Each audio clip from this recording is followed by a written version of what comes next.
ఓం గణేష శారదా గురుభ్యో నమ. నేటి పంచాంగం శీర్షికలో 2025 సంవత్సరము నవంబర్ నెల 13వ తారీఖు గురువారం. సంప్రదాయంలో చెప్తే స్వస్తి శ్రీ చాంద్రమాన విశ్వాసనామ సంవత్సరము, దక్షిణాయనము, శరదృతువు, కార్తీక మాసము,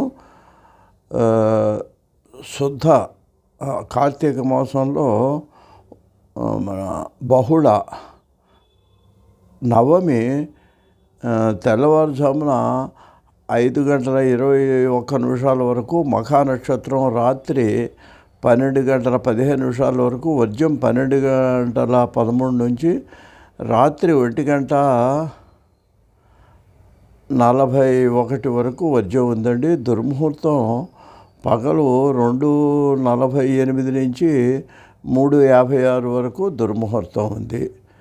మరి ఇవాళ గురువారం ఏంటంటే మనం సాయిబాబాకి చాలా ప్రీతికరమైనటువంటి రోజు అండి.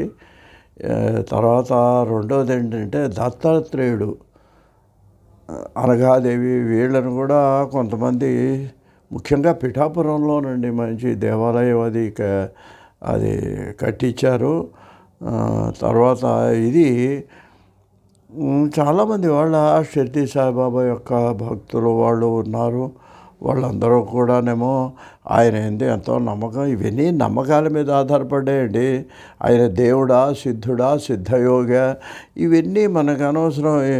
ఇది నమ్మిన రాయి దైవం అన్నట్లుగా ఎవరి నమ్మకం వాళ్ళది. ఆ విశ్వాసంతో వాళ్ళు ఫలితాలు పొందినటువంటి వాళ్ళు ఉన్నారు. కాబట్టి మనం ప్రతి వాళ్ళని ఇవాళ చాలా చోట్ల చూస్తున్నానండి, సాయిబాబా దేవుడు అవునా కదా, ఇలా విమర్శలు కూడా ఉన్నాయి. అది ఒక మన మతంలోనే మనం పరస్పరం ఆ విధంగా మన హిందువులు ఒకళ్ళనొకళ్ళు విమర్శించుకోవటం అనేది కొంచెం బాధాకరమైనటువంటి విషయం.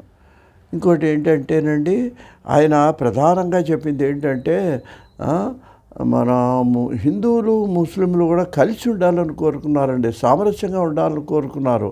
మన వర్ణభేదాలు లేకుండా ఎలా అయితే సమాజంలో ఉండాలో ఆ విధంగానే మతభేదాలు లేకుండా ఉండాలని కూడా కోరుకున్న వాళ్ళల్లో సాయిబాబా ముఖ్యమైనటువంటి వాడు. అంతేగాని అది ఏం పాటించకుండా ముస్లింలందరినీ అసహించుకుంటూ దూరంగా పెడుతూ మనం ఏదో చేసి సాయినాథ్ మహారాజుకి జై అని చెప్పి 4 సార్లు అనుకున్నంత మాత్రాన సాయిబాబా అనుగ్రహం లభించదని కూడా నేను మనవి చేస్తున్నానండి. ఆయన సూత్రాలు పాటించాలి.